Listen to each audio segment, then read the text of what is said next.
Welcome to another Courageous Conversation. We are Courageous Healing, and for Minority Mental Health Month, which is the month of July, we decided to come together as a team of therapists and social workers to kind of have some real, raw, honest conversations. Today we're going to be talking about complex trauma and toxic stress.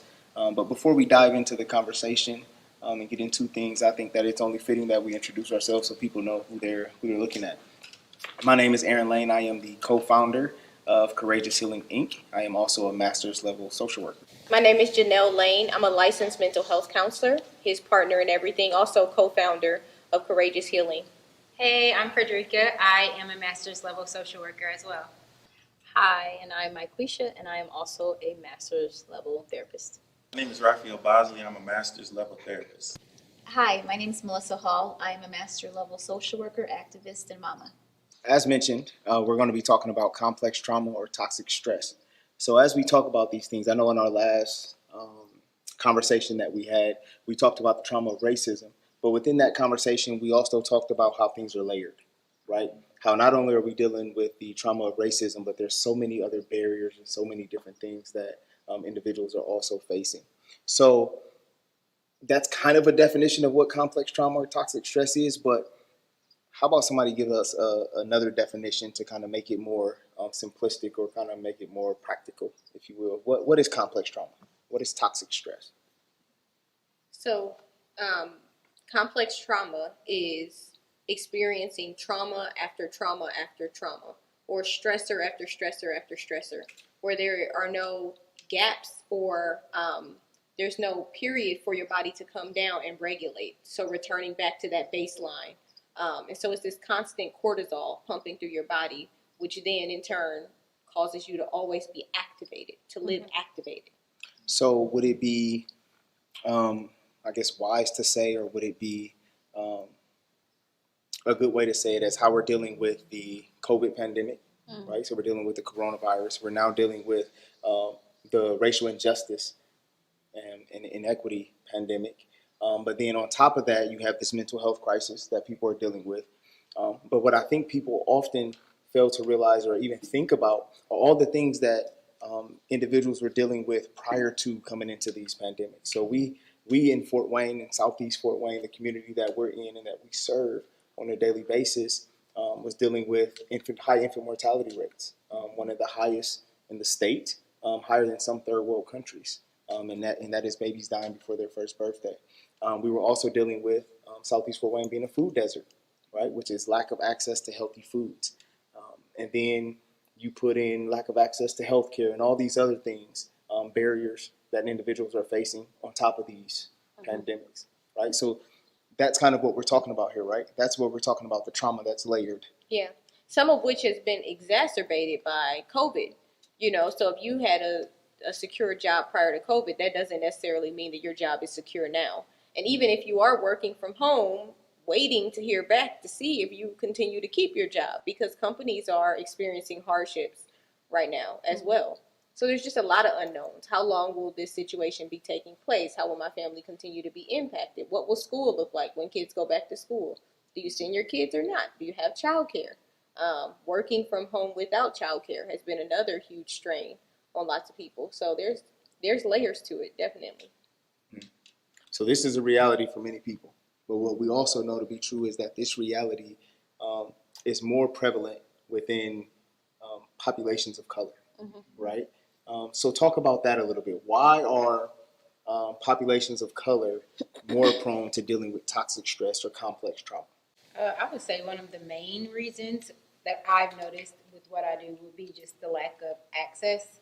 So that's causing so much extra stress for them on a daily basis. So whether it's access to food, access to healthcare, access to education, like quality education, all of those things that they're just living with on a daily basis. Can I get to work? Do I have childcare? What are we going to eat? Do I have money to get back and forth with gas? Like things like that. They're like, for a normal person who's just going on their day-to-day business and they don't have to worry about that, it's like, okay, life's great, but you're not thinking about the people who are over here. Do I pay my bill or do I buy my kid lunch? Things like that. So it's just the day-to-day life for some people that you don't have any other option but to be stressed because you don't know what to prioritize, basically. I think we could also add the systems that have been put into place too. We talk about redlining and things like that. If you look at it at a, you know, deeper level, I think the systems that have been put into place that hold Black people back plays a lot on those disparities. I think the immense pressure, specifically with the Black community, from the majority, the Black experience is looked at as a monolithic experience. So if I go out and do something, I'm not just representing myself, I'm representing every Black person that's ever existed or ever will exist. And so that extreme pressure, every day that you make any decision, any word spoken, any interaction had, you are speaking for your whole class, your whole culture. And that in and of itself, while you're being isolated, while you have all of these unknowns happening, are just going to compound and compound and compound. So what I hear you saying is being Black is traumatic. When your color is criminalized, it can't be anything but traumatic. Wow. That's good. I feel to even just process that. I mean, that in itself is just profound. So then when you look at the systems that are in place, the institutions that have, if you go to every institution, if you go to healthcare, if you go to education, if you go to churches, right, all of them will say that they're inclusive, right, that they have, diversity within their congregations, they have diversity within their workplaces, which may be true from the outside appearance. But what we often talk about is how many of those institutions still have the undergirded beliefs and values of racism embedded within them, right? So as long as those things are still embedded within the core beliefs and the core of those systems and those organizations, if you will, the Black experience within those organizations and institutions will still be looked at from the viewpoint or the vantage of racism, right? Well, let's just break that down like even a little bit further. When you look at the fact that our country was built on the premise of racism, the foundational documents that were signed to give us our freedoms included language about the fact that we were 3/5 of a human. Included things that supported, like you said, those undergirded beliefs that supported racism and normalized slavery. I seen a post the other day that somebody made, and it had a picture of the signing of the Declaration of Independence. And it had red dots over the face of every person in the room that owned slaves. And it was, I think, 75 to 80% of the attendees that signed the Declaration of Independence that owned other human beings. So you've got to think about that when we start talking about our freedoms as a country, and the belief that just because we say that we are a free society, you can't possibly believe that that means that we're truly a free society when so many of us are still fighting on a daily basis for the same freedoms. So 4th of July, I found myself struggling, trying to celebrate my freedoms while fighting for my freedoms.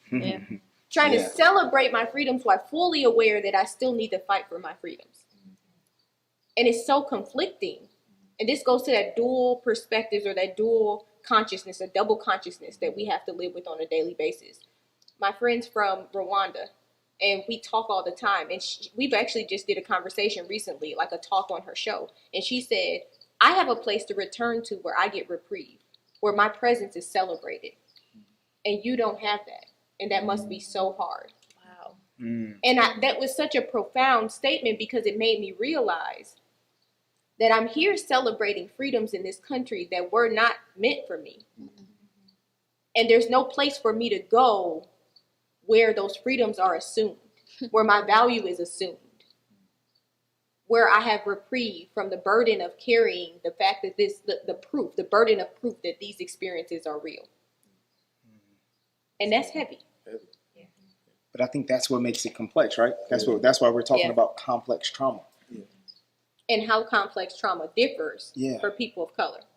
Because that, right, everything that you just explained, right, looking at the freedoms, if you will, that we're not experiencing and that we're fighting for, layered with again, all of these other barriers, food deserts, infant mortality, all the things that I mentioned before. So you couple all those together.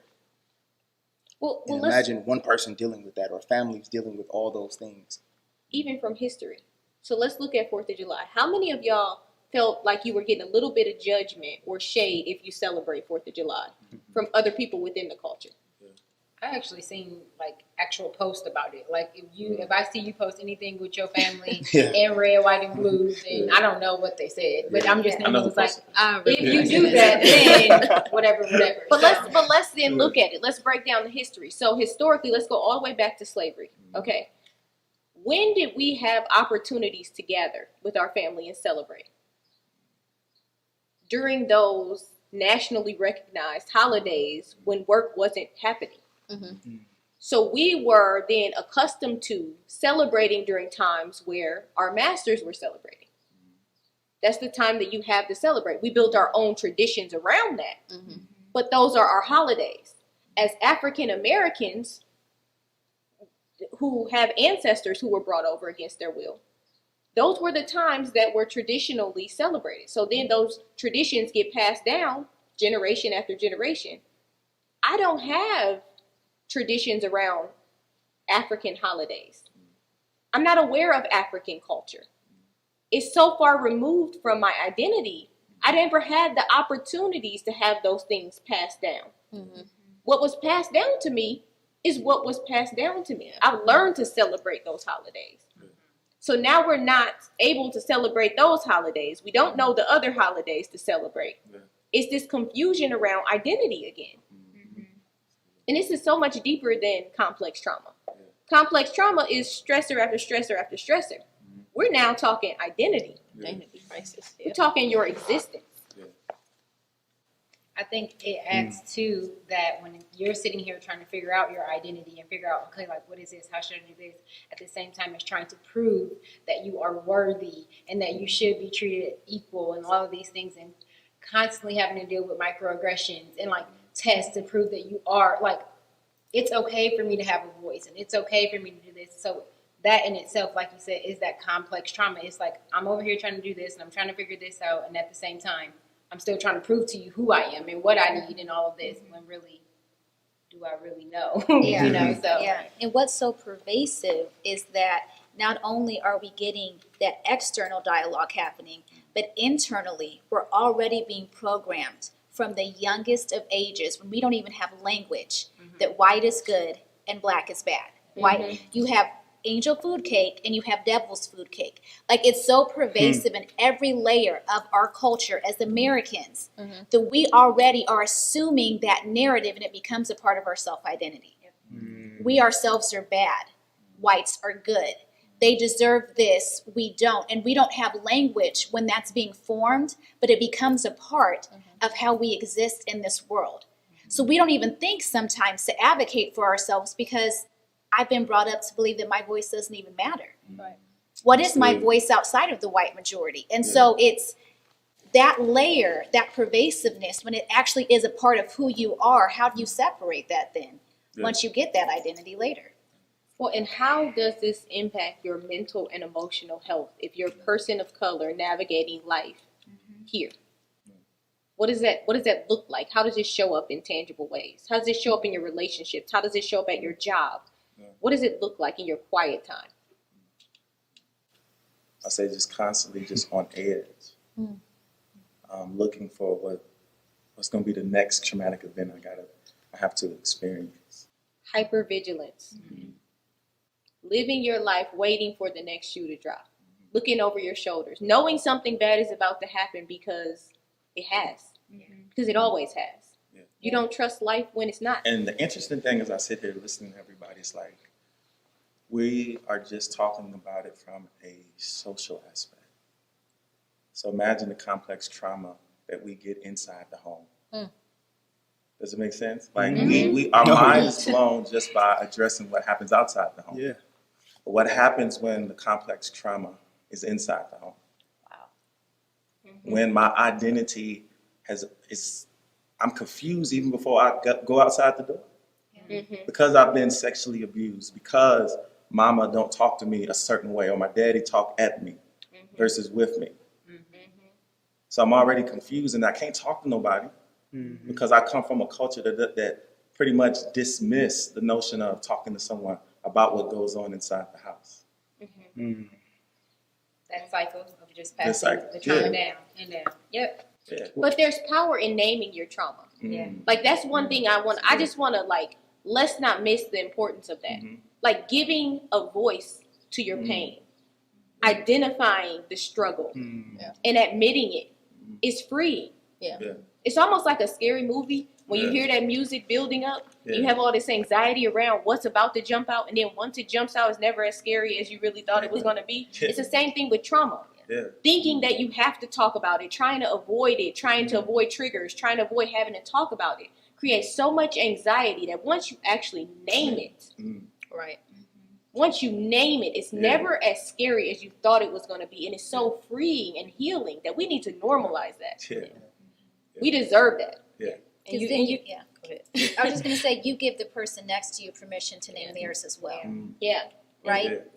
Yeah. And with trauma, you have individuals who either use it as a platform, like you were saying, give it a name, voicing it, talking about it, or we use it as a prison.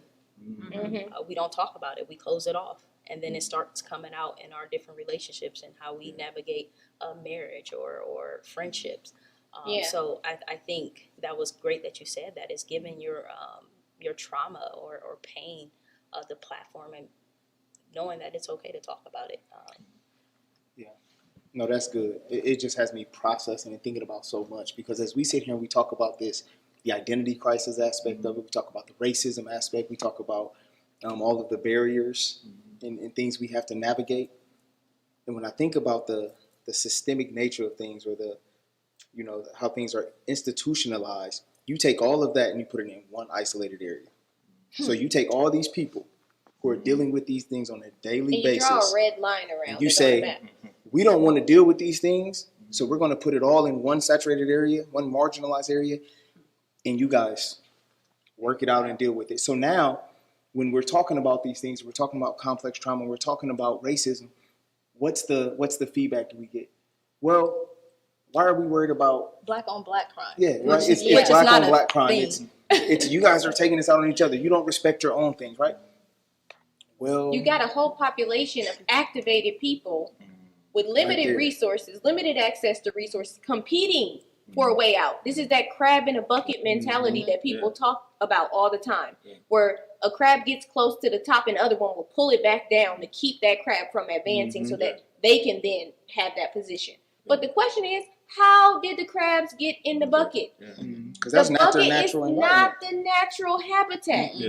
You can't judge people for behavior that they exhibit when they are under-resourced, activated, and living in conditions. You don't know who you would be in those conditions. You think you know, but let somebody kill your child unjustly. Ooh, Well, let's you not would even- tear it all down, rightfully And so. the reality is, the reason why we have right now, in all of this, the reason why all of this is at the forefront and is getting the attention, is because our white brothers and sisters are starting to realize the injustices, right? Because now it's starting to happen to them. So now, there's people sitting at home and their kids are out protesting, and when their kids come home, they're saying, "Mom, we got, maced for no reason," Or their eye. or their eye is right. Man. I mean, it's real now, right? Now it's like, whoa, this is what they deal with on a daily basis. These are the injustices and the experiences that they have on a daily basis. This isn't right, right? So until you have to experience it on a daily basis, as you mentioned, you don't know how you would handle these things.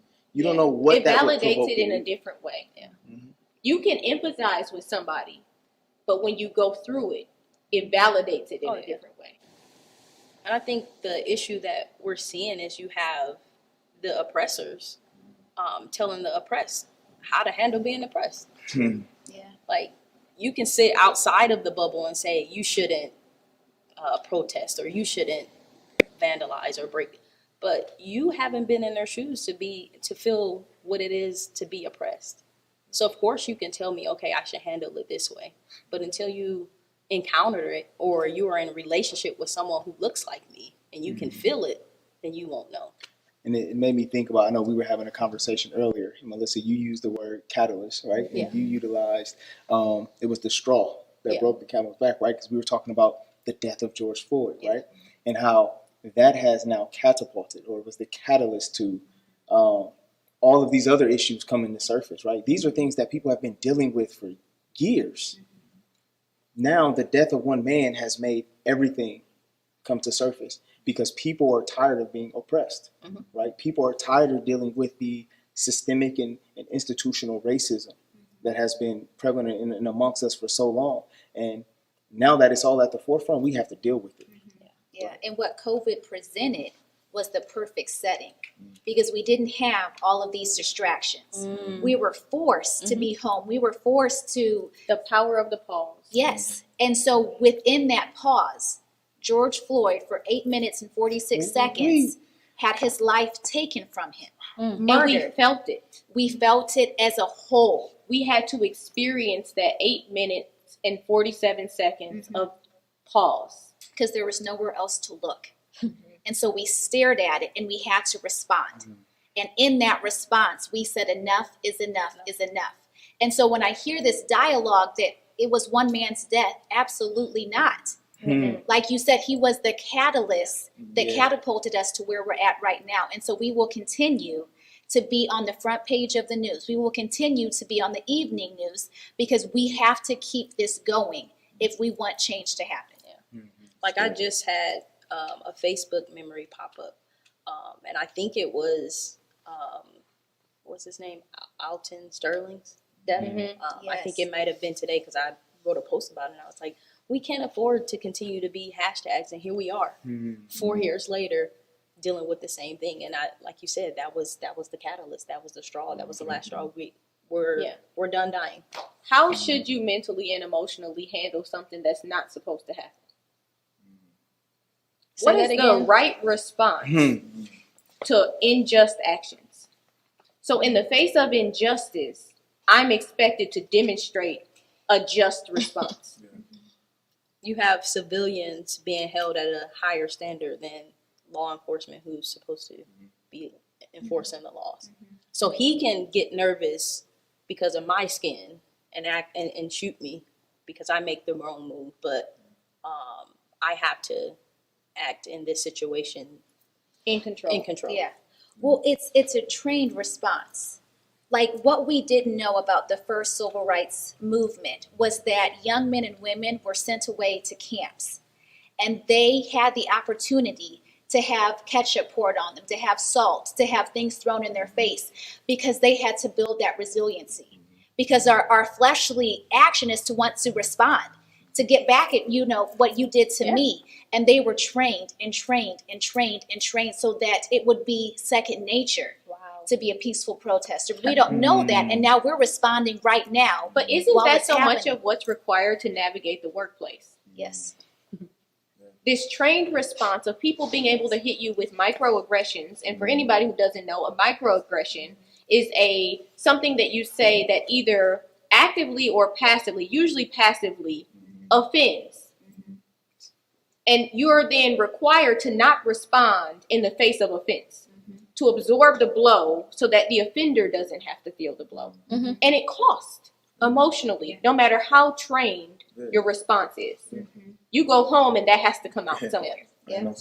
Because if you do respond in that moment, then you are angry, you're out of control, you have a bad attitude. I can't believe that just happened. All I said was, okay, it was a microaggression, so it wasn't okay to be said. But that's a hard argument to have with someone when they're saying, well, that's not how I meant it. So carrying that around, like you said, it has to come out somewhere. So trying to navigate that, again. But just think about the burden that we have. Like, we have to have conversations with our, whether it be 7-10-year-old son. When you walk in the store, make sure that your hands are not in your pocket. Make sure that your hood is not up. When you get pulled over, make sure your hand, why, I don't think that's not normal, but it's our normal. And before we walk out of the door, we know that we're different. Yeah. We know that our skin color has already proven us guilty. Yeah.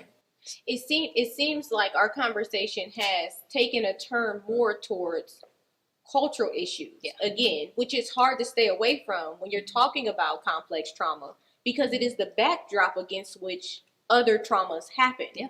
And it's so, like, honestly, it is the heaviest part of the trauma. The other traumas are just symptomatic of other issues. But then how many, like, as therapists, we're aware of this stuff. How many of our peers or white counterparts have really been trained in how to handle these things well? A lot of my white friends who are therapists are honest with me and saying, I don't know what to do in some of these situations. I've never had to navigate them. I don't know the context, and I refuse to have the client educate me on this because they're paying me. And if that's the case in your position, do you even have a supervisor within your center that you can go to for answers? Has your supervisor navigated it? Have they been adequately culturally trained? This is why this stuff is so important. This is why this simple conversation that we're having transparently in front of an audience is so important. Because until we get to the point where we are authentically transparent, where we can normalize this stuff, then nobody talks about it and everybody feels it. So as we sit here as therapists and social workers, and we're passionate about culturally competent mental health services, right? So these are individuals who are carrying this burden, individuals who are walking around with these complex traumas, who have been holding these microaggressions, right? So that they don't explode on the wrong person. These individuals are walking into our offices, walking into our facilities, and we have to help them with the healing process. So let's have some conversation around that a little bit, right? Because as you notice, I call it the healing process, because these things this is not a 1 day, 1 hour session type fix, right? Just as complex as the trauma is, it's going to be a complex process to get to healing, but the healing has to start somewhere. The healing has to be Right. complex. Yeah. Which is why so many of us find ourselves in different seats. This is why we're sitting at tables. This is why we're part of other organizations. This is why we're activists. This is why we are vocally shouting for change, for policy change, for institutional change, for rebuilding, for, if we have to, tearing it down and rebuilding. Because you cannot heal in a bubble.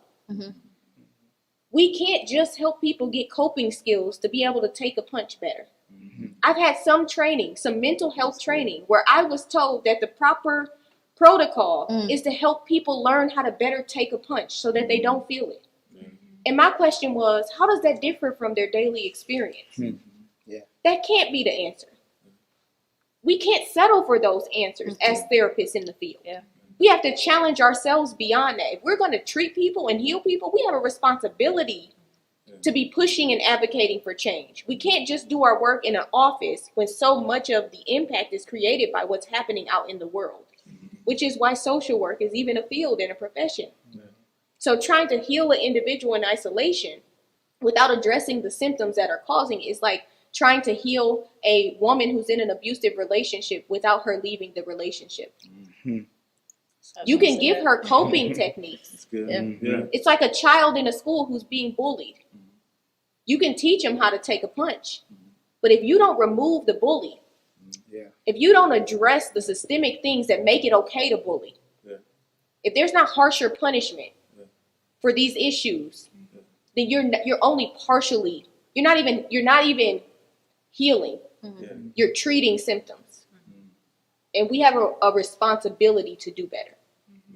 So what I'm hearing you say is, from a healing standpoint, as you mentioned, as you referenced, the healing process must also be complex.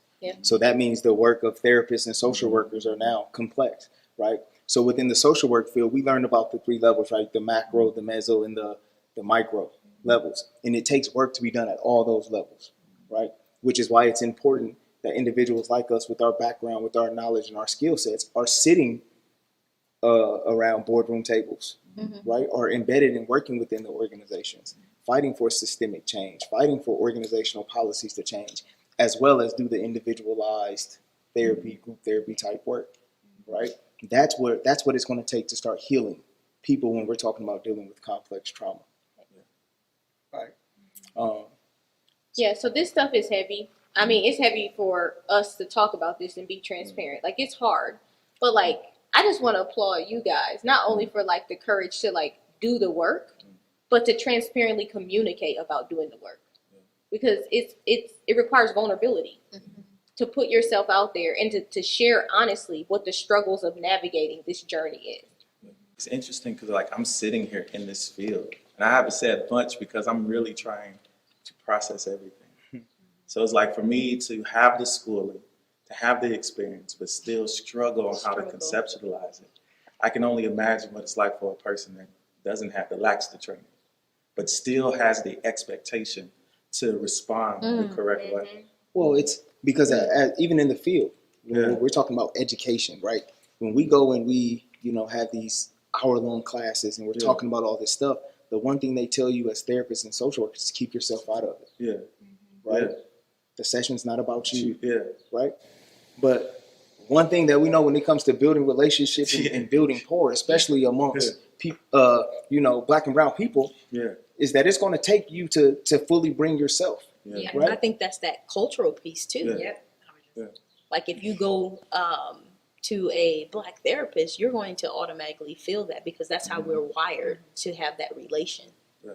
But then it may be easier for our white counterparts to be able to remove themselves from that situation and not take it home. Well, and part of why that is because of our need and desire to hold on to our identity that was once stripped from us. There you go. I can't come into a session and strip myself from myself because that's traumatic for me. It's re-traumatizing for me. And we come from a collectivistic culture where relationship and connectedness requires vulnerability and this two-person dance that you do, or however many people right now, we're all doing this dance where we are transparently engaging with each other. It's hard to strip that from your being when that's who you are. And having that person that can validate you in that moment if you're saying something. If you go, like you said, to a white therapist, they may, again, like, well, is that why how did you take it like that? Because maybe this is how I took it. I need you to be here right now with me because this is what happened. And I'm going to say as a therapist, like, oh yeah, I see where you're coming from. I see how that may have affected you.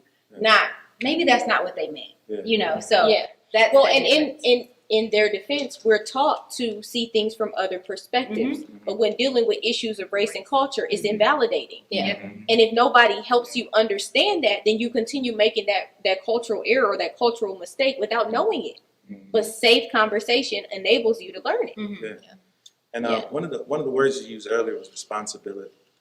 And I think as therapists, we do have that responsibility to call out when something or someone is incompetent. Just for the sake that if we don't call it out, or as we learning through this whole pandemic, silence is pretty much agreement. That if I recognize that a person is in a helping field, but isn't culturally competent, it's my ethical duty to call them out. Does it make sense? Because if I don't call them out, how many more people are they going to offend? And if it's our culture, how many more? If we can't afford for people from our culture to be offended, because it already took a lot for them just to get to the session. But the challenge is when you then layer racist mistakes or even just culturally insensitive mistakes from a well-meaning person in there. It's so layered because we live in a society that protects the existence of racism by invalidating that it's real. So calling it out is a shame and guilt evoking experience because then you get villainized for calling it out. And I was going to say, you mentioned that silence is a grievance. I have a protest sign that says white silence is violence because silence is equating to death now. It's equating to me, my silence is allowing another human's life to be taken because I'm not stepping in, because I'm stepping back. So it's even more exaggerated than that. Silence is allowing individuals' lives to be taken and murdered. And so we have to step up to the plate. Even if that means offending. Even if it means offending. And that's going to be a struggle to offend if I struggle with being offended. But you're then trading one discomfort for another. Yes. So that you're not uncomfortable, then this group of people should continue to be uncomfortable.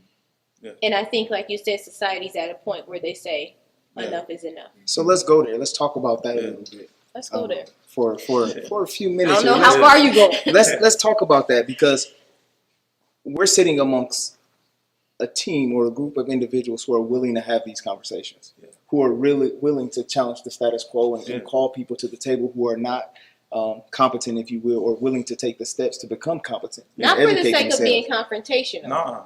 For the sake of healing. Yeah. So as we are those individuals, and I'm sure many of you have had these conversations with people who don't look like you, Yeah. right? May it be family, may it be friends, may it be coworkers. Church How members. have church members? How have those conversations gone? How have they been received? Yeah.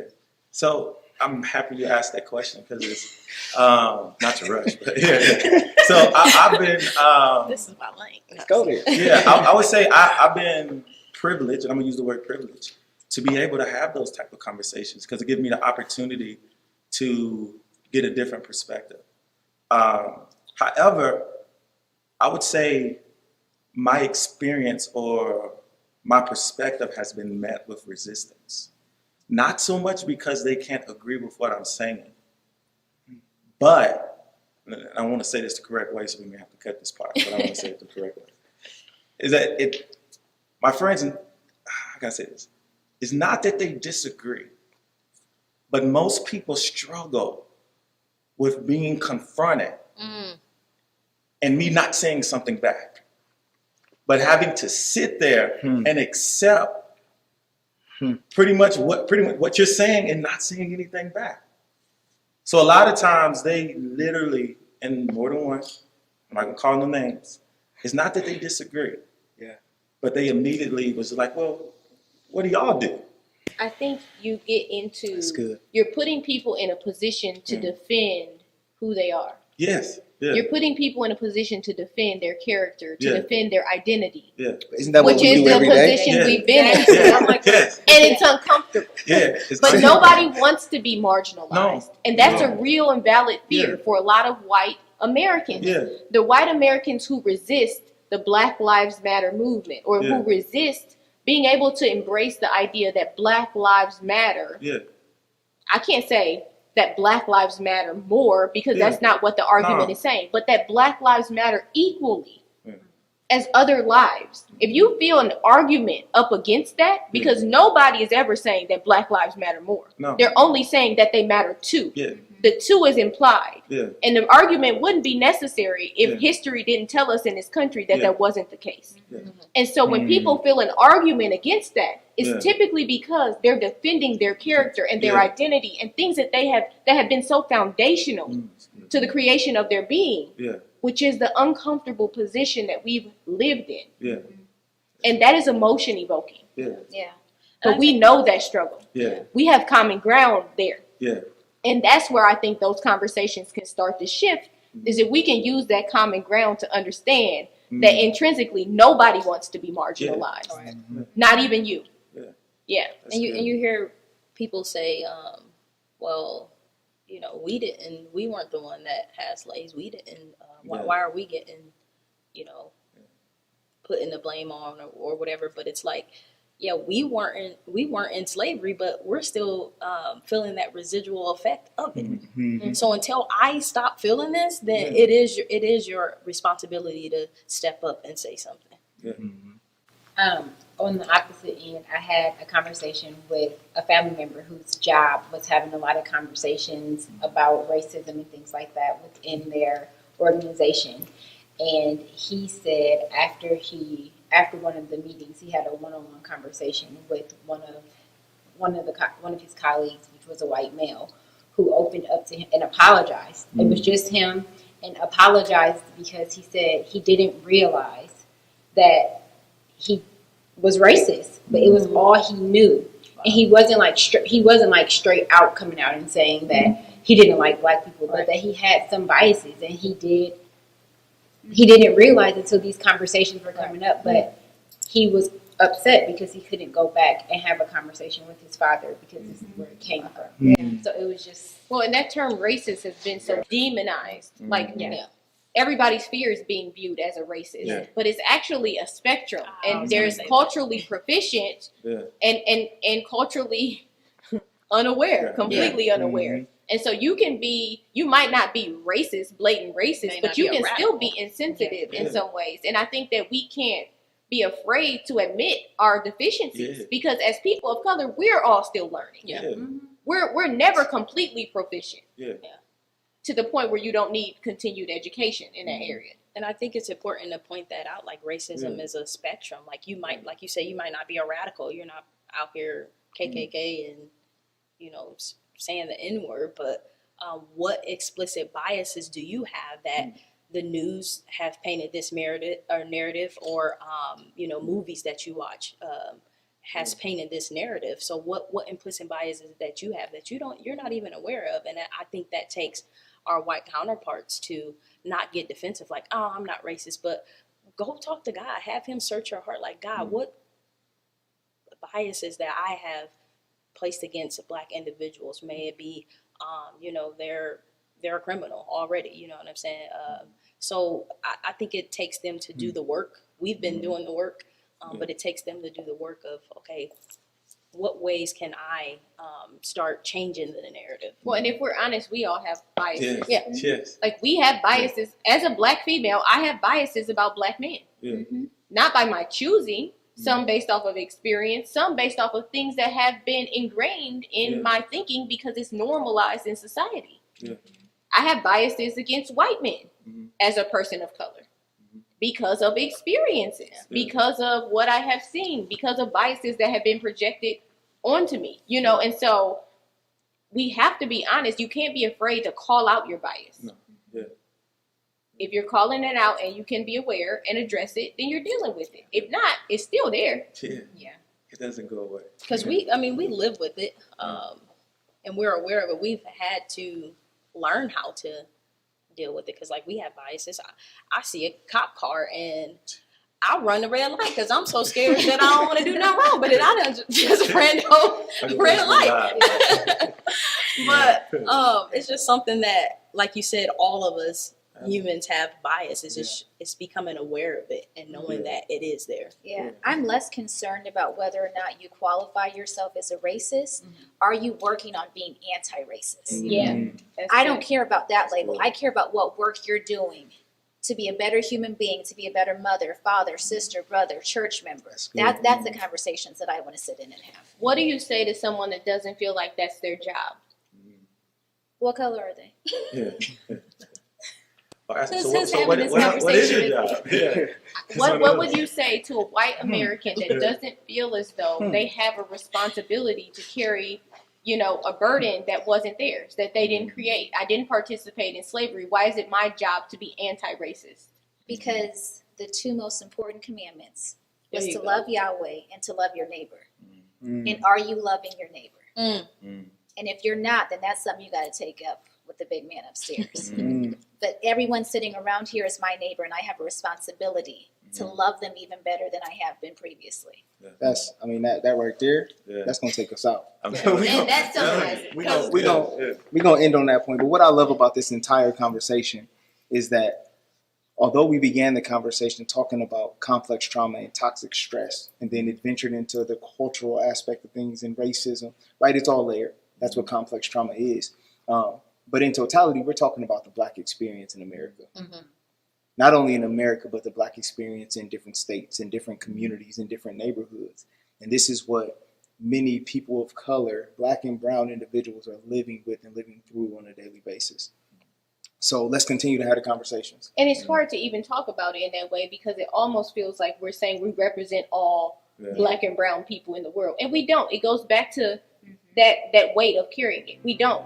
But there is some validity to the experience of it. And it is more common than we'd like it to be.